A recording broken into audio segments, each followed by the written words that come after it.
কমলাক্ষ আমাদের প্রতিনিধি রয়েছেন, সরাসরি চলে যাবো কমলাক্ষর কাছে। কমলাক্ষ, এক 40 বছরের মহিলার ক্ষতবিক্ষত দেহ উদ্ধার হচ্ছে, গলাকাটা দেহ উদ্ধার হচ্ছে, পুলিশ কি বলছে?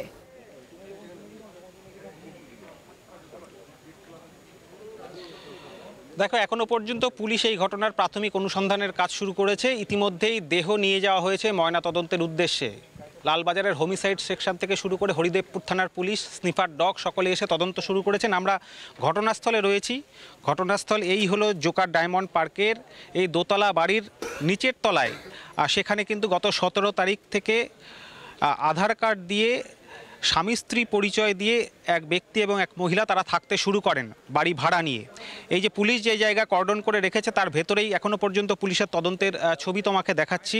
লালবাজারের আধিকারিকরা রয়েছেন হোমিসাইড শাখার, এবং তার সঙ্গে সঙ্গে হরিদেবপুর থানার পুলিশ এবং তার সঙ্গে সঙ্গে স্নিফার ডগ, তারাও কিন্তু এই মুহূর্তে তদন্তের কাজ চালাচ্ছে। মূলত এখনও পর্যন্ত যতটুকু জানা গিয়েছে যে এই মহিলাকে পুলিশের যতটুকু তদন্তে এখনও পর্যন্ত এসছে, নৃশংস হত্যাকাণ্ডের দিকেই কিন্তু ইঙ্গিত মিলছে। তার কারণ ওই মহিলার হাত পা বাঁধা ছিল এবং তার সঙ্গে সঙ্গে তার মুখে গামছা বা কাপড় জাতীয় জিনিস মুখের মধ্যে গোজা ছিল, এমনটা কিন্তু প্রাথমিক অনুসন্ধানে জানা যাচ্ছে। এবং একটি কাটারি ঘটনাস্থল থেকে উদ্ধার হয়েছে। গলা কাটা অবস্থায় দেহ মিলেছে, রক্তাক্ত অবস্থায় এই দেহ মেঝেতে পড়েছিল।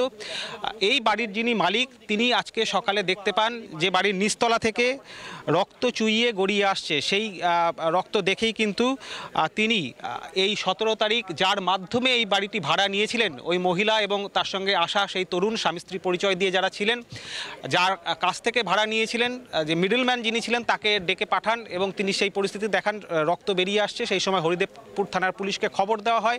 ঘটনাস্থলে পুলিশ এসে যখন ঘরের মধ্যে ঢোকে সেই সময় কিন্তু এই মহিলাকে একেবারে রক্তাক্ত অবস্থায়, গলা কাটা অবস্থায় তার দেহ মিলেছে, তার হাত এবং পা বাঁধা ছিল বলে জানা যাচ্ছে।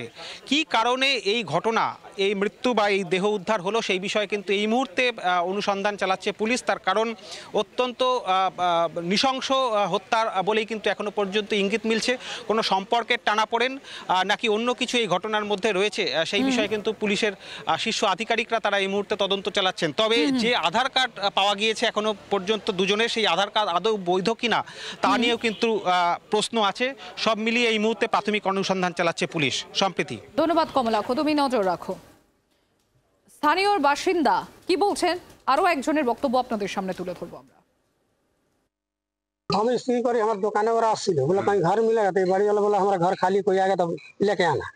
तो हम लेके आया, वो लोग अपना बात कर लिया, उनको कागज आधार कार्ड की वोटर कार्ड दिया कागज, वो लोग अपना बात कर लिया, वो पैसा ले लिया, चाबी ले ली, वो ले लिया। 17 तारीख है। আর তারপরে দুজনেই ছিল স্বামী স্ত্রী।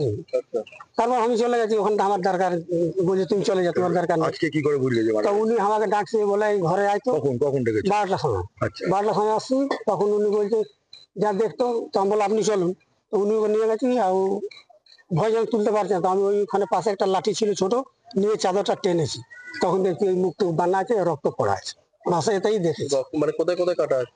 কোথাও কাটা হয়ে দেখি না, মুখ বান্না ছিল, পিছন দিয়ে রক্তটা পড়েছে। আচ্ছা, ওনার বাড়ি কোথায় যাওয়া গেছে? না, আমি সব আমি জানি। আর ভদ্রমহিলা কোথায় কাজ করছেন কি বললেন? ওই বলছিল যে আমি আয়া কাজ করি এসআই, বসে এটাই জানি। বাংলার আওয়াজ, বাঙালির আবেগ, জি 24 ঘন্টা।